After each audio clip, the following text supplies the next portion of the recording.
फिर हम industry specific की क्या सप्लाई चेन होती है, जैसे हमने अभी उसका देखा था कि फार्मा वगैरह का, कि इसमें सप्लाई चेन में हमको देखा कि ये ग्लास लाइनिंग इक्विपमेंट्स और अमीर से चीज़ें होती हैं। तो क्या हमको सप्लाई चेन में कुछ हमको दिख रहा है ऐसा? और फिर हम कंपेयर करते हैं क्या हम हेल्थ में पैसा लगाएं, कि हम केमिकल सेक्टर में लगाएं, कि हम टायर्स में मतलब ऑटो एंसिलरी में लगाएं, कि हम ऑटो कंपोनेंट्स में लगाएं, किस सेक्टर में लगाएं, कि हम कंज्यूमर में लगाएं, कि हम फिनेंशियल सर्विस में लगाएं। जैसे कि फार्मा में एग्जांपल, जैसे कि फार्मा में क्या है, रिसर्च का और प्रोडक्शन का दो इंपॉर्टेंट चीज़ है, कि जो ज़्यादा रिसर्च करेगा उसको नई नई चीज़ें मिलेंगी, उसको वो बेच पाएगा, वरना उसको जेनरिक मेडिसिन करने पड़ेंगे जैसे प्ला वगैरह करती है इंडिया में ज़्यादा जेनरिक प्लेयर में। तो और प्रोडक्शन को कैसे कर पाती है? फिर की फैक्टर्स क्या है कि रेगुलेशन की, FDA ने ड्रग बैन कर दिया, इंडियन गवर्नमेंट ने ड्रग बैन कर दी, तो उसका बहुत दिक्कत रहता है कि इसमें रेगुलेशन बहुत ज़्यादा है बिजनेस में। दूसरा, इसमें R&D पे कॉस्ट बहुत लगती है कि कंपनीज जो हैं करोड़ों रुपए खर्च करती हैं। इसके अलावा मार्केट ट्रेंड्स क्या हैं, आजकल मार्केट में क्या चल रहा है कि लोग ज़्यादा से ज़्यादा पर्सनलाइज मेडिसिन की तरफ जा रहे हैं, बायोटेक में इनोवेशन हो रहा है, जेनोमिक्स में इनोवेशन हो रहा है, और क्या एक और चीज़ आ रही है कि पहले लोग छोटे मोटे हॉस्पिटल में जा रहे थे, बड़े हॉस्पिटल में जा रहे हैं, कि वो अपोलो में जाएंगे, वेदांता में जाएंगे, बड़े हॉस्पिटल्स में जाएंगे। तो ये एक और इनोवेशन, एक और चीज़ हो रही है। और इसमें पेटेंट्स का भी इंपॉर्टेंस है। फिर चैलेंजेस क्या क्या है इसमें, कि पेटेंट जो आपका है किसी दवाई के ऊपर, कि आपकी जो दवाई है इसको खा लो, आपने भी दवाई बना ली फॉर एग्जांपल, रिसर्च करा उस पर, आपने 5,000 करोड़ रुपए लगा दिए उस रिसर्च करके, आपको एक गोली मिली, पिल सी मिली, पिल खाओ और आपकी जो इंसान की हाइट 2 इंच बढ़ जाएगी, हाइपोथेटिकली लेते हैं, ऐसी कोई दवाई आपने बना दी, तो आपको उसको पेटेंट मिला उसका, कि मान लो सरकार ने आपको 10 साल या 20 साल का पेटेंट दे दिया। तो एक रिस्क रहता है कि कहीं पेटेंट सरकार ना अवॉइड कर दे या फिर पेटेंट एक्सपायर ना हो जाए, ये एक रिस्क है। ड्रग का प्राइसिंग का प्रॉब्लम है कि अगर कोई असेंशियल ड्रग है तो चलो प्राइसिंग सरकार कंट्रोल करती है असेंशियल ड्रग्स प्रैक्टिसेस में। दूसरा, अगर कोई थोड़ी ऐसी ड्रग है, जैसे कि ये अभी अलग वाला एग्जांपल, कि हमने दवाई खाई और हाइट जो 2 इंच बढ़ गया, अब आपने प्राइस उसका इंडिया में रख दिया 10 लाख रुपए। अब इंसान कहेगा ठीक है, मुझको नहीं बढ़ानी 2 इंच हाइट, में क्या करूंगा 10 लाख रुपए देकर। तो प्राइसिंग का भी प्रॉब्लम है कि आपकी कॉस्ट भी कम होनी चाहिए, जिससे कि एक ऐसा प्राइस आए कि जो लोग देने को तैयार हों। फिर इमर्जिंग मार्केट्स में क्या हो रहा है, जैसे कि इंडिया में ज़्यादा से ज़्यादा अब धीरे धीरे, हेल्थ इंश्योरेंस तो जीरो था, हेल्थ इंश्योरेंस धीरे धीरे आएगा तो लोग हॉस्पिटल्स में जाएंगे, तो ये तो अपॉर्चुनिटी हो एक तरीके से, है ना, कि हमारा मार्केट इमर्ज कर रहा है अभी तो। और टेक्नोलॉजिकल एडवांसमेंट क्या है कि आपने अभी AI यूज़ करना नहीं शुरू करा ड्रग रिसर्च में, बट दूसरी कंपनी आई, उसने AI से ड्रग रिसर्च कर दी, तो आपने तो 5,000 करोड़ रुपए लगा दिए, उस कंपनी ने 50 करोड़ में दवाई बना दी, अब तो उसकी कॉस्ट तो आपसे कम ही होगी ना। तो वो अब आप बेच 10 लाख में ड्रग, वो बेच रहा है 1 लाख में ड्रग, वो 1 लाख पे ज़्यादा मार्जिन बना रहा है, तो आपको खत्म कर दे हो। तो यहाँ पर टेक्नोलॉजिकल एडवांसमेंट एक वो बन जाता है, एक डबल एज स्वॉर्ड है कि अगर आपने यूज़ कर लिया तो आपका फायदा, अगर आपने यूज़ ना करके कॉम्पिटिटर ने यूज़ कर लिया तो आपको खा जाएगा कॉम्पिटिटर। फिर फाइनेंशियल एनालिसिस वो हर एक उसमें होती है कि कितना प्रॉफिटेबिलिटी, वो स्क्रीनर में हम गए थे जो, तो ये हमने इंडस्ट्री एनालिसिस कर ली फार्मा की। अब हम बेसिक्स पे जाते हैं कि क्या क्या बिजनेस मॉडल बनेंगे। तो फार्मा में जैसे कि एक बिजनेस मॉडल है जेनरिक वाला, जो सिप्ला वगैरह करती है।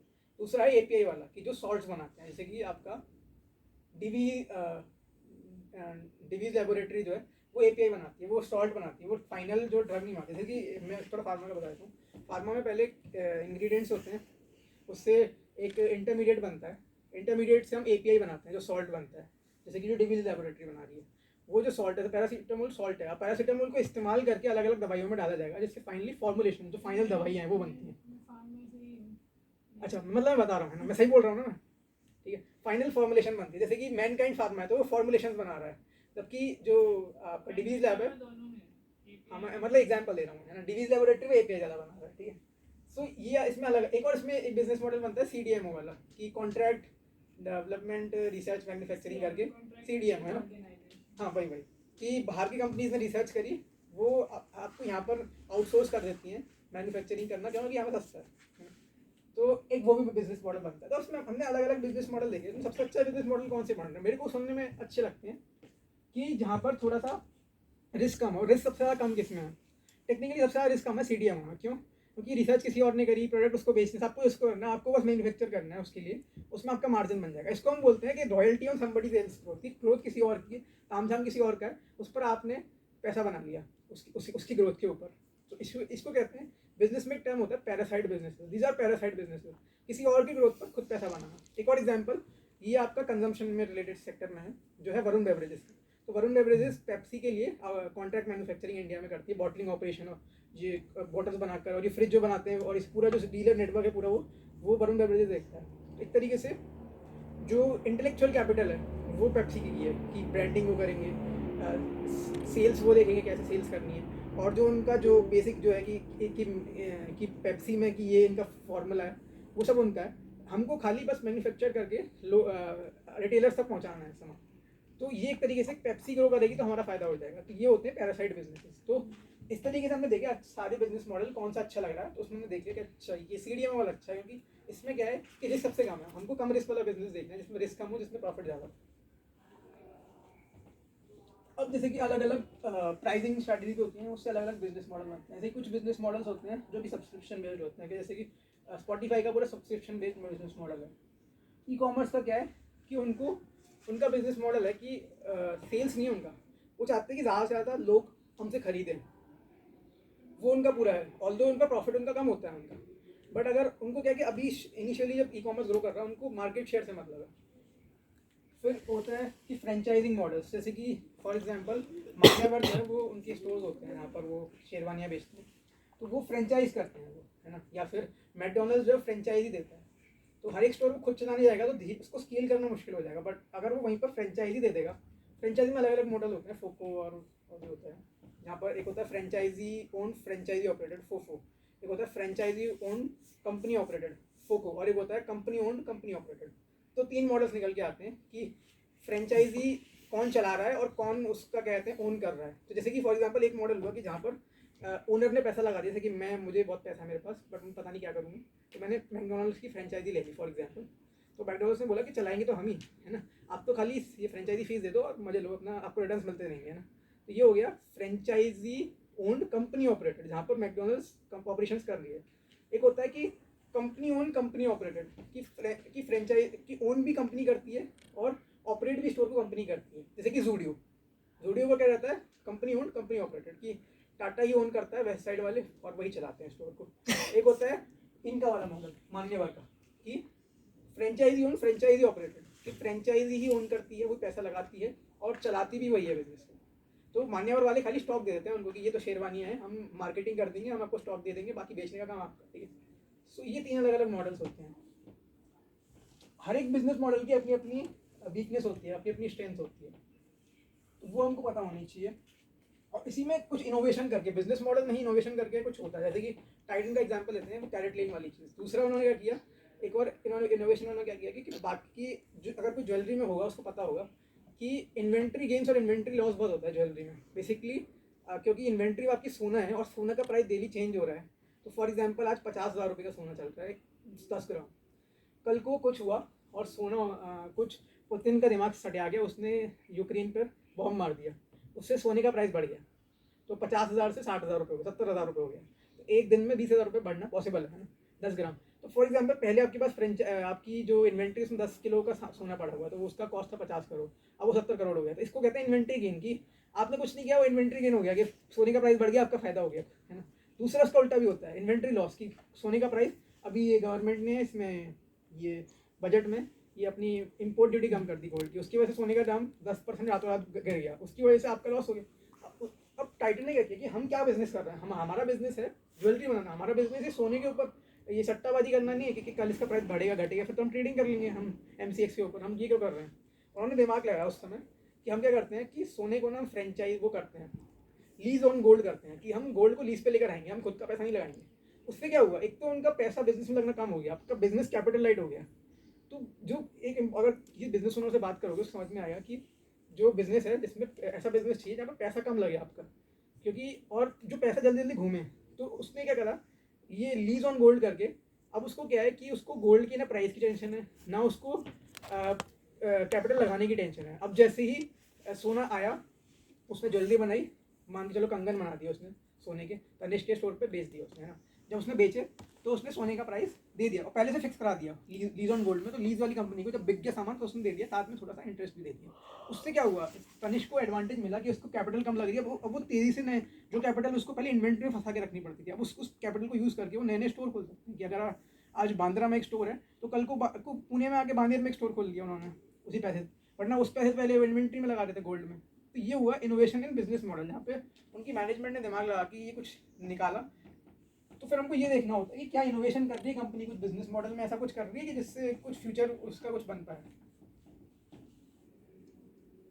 डी मार्ट का बिजनेस मॉडल, तो डी मार्ट ने क्या किया था, राधा कृष्ण दमानी जो कि बहुत फेमस इन्वेस्टर थे, उन्होंने बनाई थी बिजनेस। उन्होंने क्या किया कि ये इन्होंने जो यूएस में जो आपका वॉलमार्ट का बिजनेस मॉडल कॉपी किया इंडिया में, बट थोड़ा सा उसको ट्वीक किया।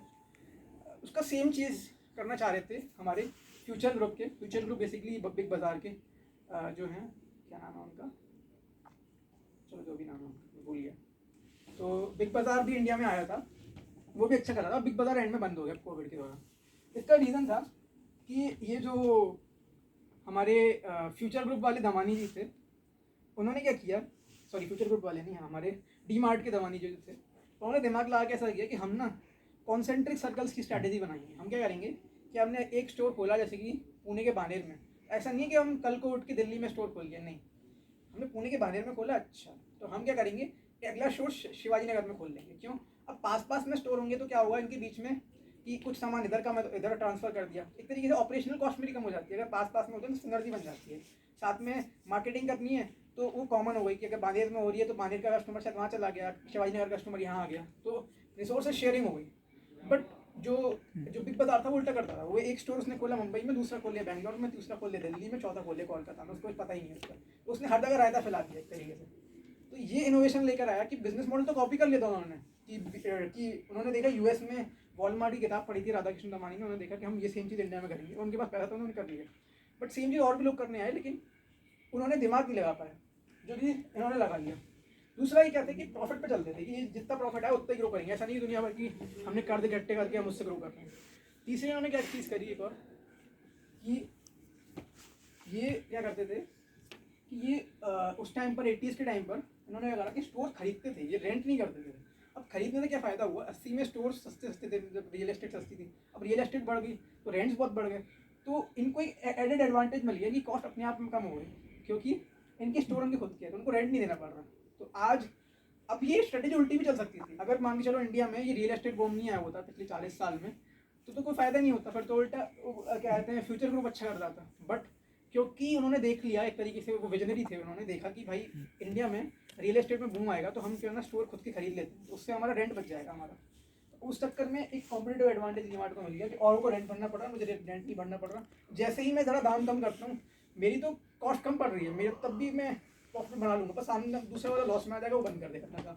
हाँ, तो ये बिजनेस मॉडल बनाया। तो follow a unique business model, low prices to customer. तो इंडिया में लोगों को सस्ता सामान चाहिए, उन्होंने कहा सस्ता सामान ले लो आप, और हर चीज़ हमें करनी है कि जल्दी जल्दी सामान बेचना। हाई इन्वेंट्री टर्नओवर का मतलब होता है कि सामान जल्दी से आया, इन्वेंट्री में आया, तुरंत बेच दिया। और ये बल्क में ये सोर्स करते थे और कॉस्ट को कम करते थे। बेसिकली जो भी करा, अपनी कॉस्ट को कम कर दो, जिससे कि और वो सामने जो कॉस्ट है उसको कस्टमर को पास आउट कर दो। तो ये अपने स्टोर भी है, कोई महंगी लोकेशन बना के मॉल में नहीं बनाती है, सस्ती रियल एस्टेट पकड़ते हैं जहाँ पर स्टोर सस्ते हों। स्टोर भी ऐसा कुछ नहीं देखोगे कि बहुत ही आलिशान स्टोर हैं, बेसिक सा स्टोर बनाएंगे। इनका बेसिक काम है कि कॉस्ट को कम करिए। खरीदेंगे तो बिल्कुल सीधे कंपनी से खरीद लेंगे। अगर बिस्किट खरीदने तो कोई होलसेलर से ना खरीद के डायरेक्ट ब्रिटानिया से ही उठा लेंगे बिस्किट। तो ये सारी जो इनोवेशन इन्होंने करी उससे इनका एक तरीके से कॉस्ट कम हो गया इनका। फिर हम फिनेंशियल स्टेटमेंट होती है कि जो हमने देखा स्क्रीन पर, balance sheet, income statement, cash flow, उससे हमें पता चलता है कि कंपनी की परफॉर्मेंस कैसी है और उसकी एफिशिएंसी कैसी है। उस पर हमको अलग अलग, जैसे कि अलग अलग रेशियोज होते हैं, लिक्विडिटी, सॉल्वेंसी, प्रॉफिटेबिलिटी। लिक्विडिटी वाले वो होते हैं आपके कितना तेजी से माल उठ रहा है, सॉल्वेंसी यानी कि वो डेट टू इक्विटी वगैरह वाले, और प्रॉफिटेबिलिटी जैसे कि ROC, ROE और फिर ऑपरेटिंग प्रॉफिट मार्जिन कितना है। और फाइनली हम ट्रेंड देखते हैं, तो ट्रेंड को एनालाइज करते हैं।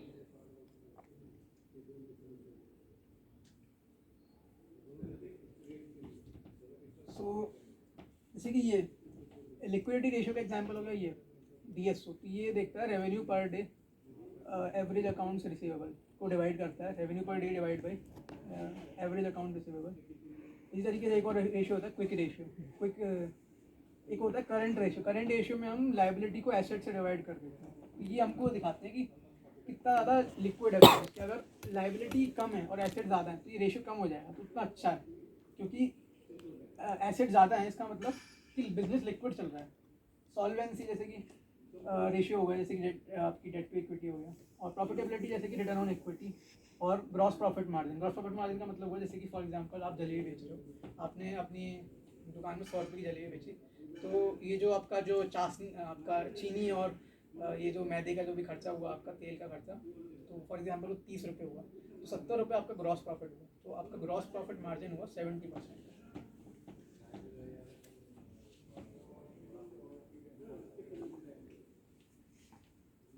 सो ये कोट है बाय वॉरेन बफेट। इन्होंने क्या करा था कि डिज्नी बिजनेस में पहले इन्वेस्ट किया था और valuation was less than 90 million जब उन्होंने इन्वेस्ट किया था। ऑल्दो कंपनी 100 गुना हो गई वहाँ से जब से उन्होंने इन्वेस्ट किया था, बट एक्चुअली उन्होंने बीच में बेच दिया बिजनेस, बीच में 5 टाइम्स पे ही बेच दिया, क्योंकि उनको लगा कि ये जो वैल्यूएशन है उस समय बहुत ज़्यादा हो गया है। तो ये हमको ये बताता है, ये पूरा जो वॉरेन बफेट की मिस्टेक कि उन्होंने एक 100 बैगर ऑल्दो आइडेंटिफाई कर लिया डिज्नी के फॉर्म में, बट जल्दी बेच के निकल गए। कि सेलिंग इतना इंपॉर्टेंट है कि अगर आपने जल्दी सेल कर दिया तो भी नुकसान है, लेट सेल किया तो भी नुकसान है। तो सेलिंग के बारे में क्या कहते हैं कि मैंने खाली ये करा, मैंने बिजनेस को नहीं देखा, मैंने बिजनेस तो बहुत अच्छा है लेकिन मैंने वैल्यूएशन देख ली कि वैल्यूएशन बहुत ज़्यादा हो गया तो मैं बेच देता हूँ, और ये उनकी गलती हो गई। क्यों? क्योंकि उन्होंने बिजनेस की जीनियसनेस नहीं देखी कि कितना अच्छा बिजनेस है।